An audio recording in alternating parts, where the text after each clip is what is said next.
ব্রাজিলকে নিয়ে ছেলেখেলা করল Real Madrid. আবারও স্বপ্নভঙ্গ হয়েছে হাজারো ব্রাজিল সমর্থকদের। মৌখিক চুক্তি হওয়ার পরও কেন কোচ হতে যাচ্ছেন না আনচেলত্তি? কি এমন ঘটনা ঘটলো যা সবকিছু ভেঙে দিল? আজকে আমরা এই ভিডিওতে জানবো কেন আনচেলত্তি কোচ হতে যাচ্ছেন না ব্রাজিলের। আজকে ভিডিওটা সম্পূর্ণ দেখলে বুঝতে পারবেন কেন কি হয়েছিল ব্রাজিল এবং কোচের সাথে।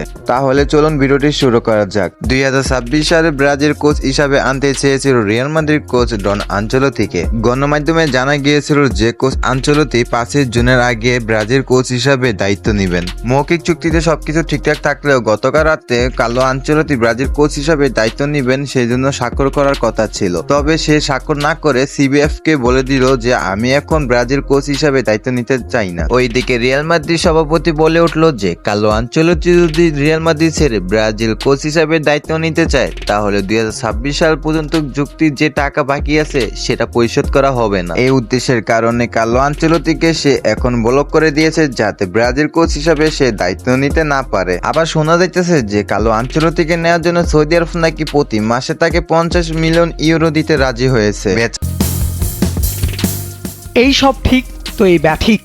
কার্লো আনচেলত্তি আর ব্রাজিল যেন নেমেছে হা না এর খেলায়। যেই খেলা শুরু কাতার বিশ্বকাপের পর থেকে চলছে এখনো, যেখানে ব্রাজিল সমর্থকদের একবার রোমাঞ্চে ভাসাচ্ছেন আনচেলত্তি, আরেকবার ভাঙছেন হৃদয়। মার্কার খবর, মৌখিক চুক্তি দুই পক্ষের মাঝে হয়ে গেছে কয়েকদিন আগেই, বাকি ছিল কেবল কাগজের সইটা। সেটা করতে নাকি আনচেলত্তি লন্ডনে উড়েও গিয়েছেন।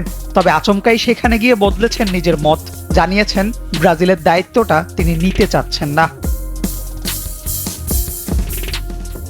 মার্কার একই রিপোর্ট দাবি করেছে সৌদির বিশাল আর্থিক অফারই নাকি মন ঘুরিয়ে দিয়েছে আনচেলত্তির। তাদের সূত্র মতে বাৎসরিক 50 মিলিয়ন ইউরো বেতনের প্রস্তাব নাকি পেয়েছেন ইতালিয়ান এই কোচ, যার রীতিমতো চোখ। তারা ব্রাজিল কোচ হিসাবে কার্লো আনচেলত্তিকে নিতে পারতেছেন না, তার উপর সৌদি আরব নাকি 50 মিলিয়ন ইউরো দিবে প্রতি মাসে কার্লো আনচেলত্তিকে। এই মোটা অঙ্কের টাকাও কারণ হতে পারে ডন আনচেলত্তি কোচ হিসাবে দায়িত্ব নিতে চান না ব্রাজিলের। তবে কে নেবে ব্রাজিল কোচ হিসাবে দায়িত্ব? আসলে কি কার্লো আনচেলত্তি আসবে নাকি এটা গুজব হয়ে থেকে যাবে? নাকি সৌদি ক্লাব আল হিলালের কোচ জর্জ জেসুসকে বেছে নিবে সিবিএফ? যদি ধরেন ব্রাজিলের কোচ হিসাবে দায়িত্ব নিলেন জর্জ জেসুস, তাহলে কি ডরিবালের মতনই অবস্থা হবে ব্রাজিলের নাকি আরো উন্নতি হবে? ব্রাজিল সমর্থকদের আশা ছিল যে ব্রাজিল কোচ হিসাবে দায়িত্ব নিবেন কার্লো আনচেলত্তি। আসলে কি সব শেষ হয়ে গেছে? কোচ হিসাবে দায়িত্ব নিতে চান না কার্লো আনচেলত্তি, নাকি পরবর্তীতে তাকে দেখা যাবে কোচ হিসাবে ব্রাজিলের?